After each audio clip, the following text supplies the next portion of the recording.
There lived a lady in the north. She could scarcely find her arrow.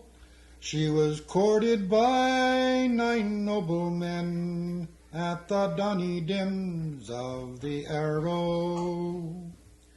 These 9 young men were drinking wine, as it oftimes done before.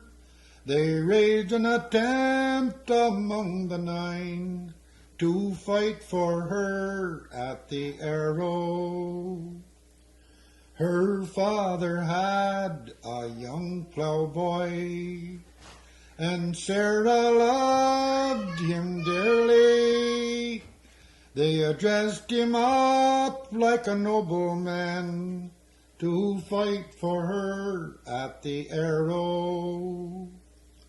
Oh, will you take the hunting hounds, or will you take the arrow, or will you take the native sword to fight for her at the Yarrow? I will not take the hunting hounds, or I will not take the arrow, but I will take the native sword, and I'll fight for her at the Yarrow.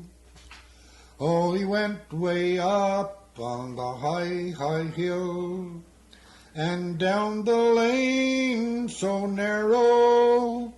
'Twas there he spied 9 noblemen at the Donny dims of the Yarrow.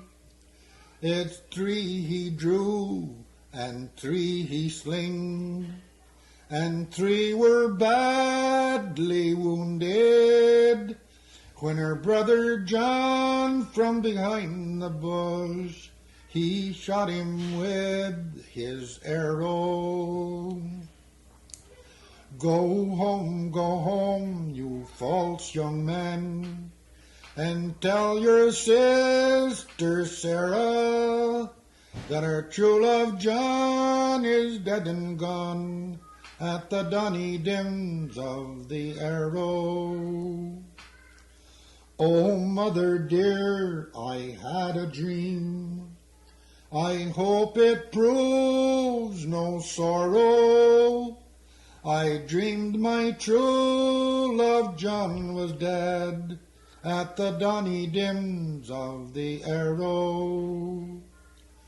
Oh, daughter dear, dry up your tears, and weep no more for sorrow, for a fairer rose never bloomed in June than the one you lost at the Yarrow.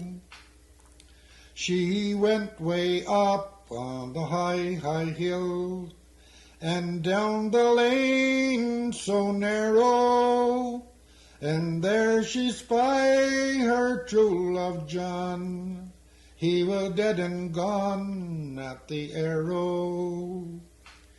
She washed his face and combed his hair, as she'd ofttimes done before.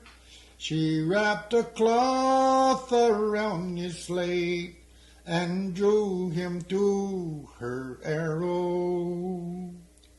Now, mother dear, you have 7 sons. You may wed them all tomorrow, but as fair a rose never bloomed in June as the one I lost at the Yarrow.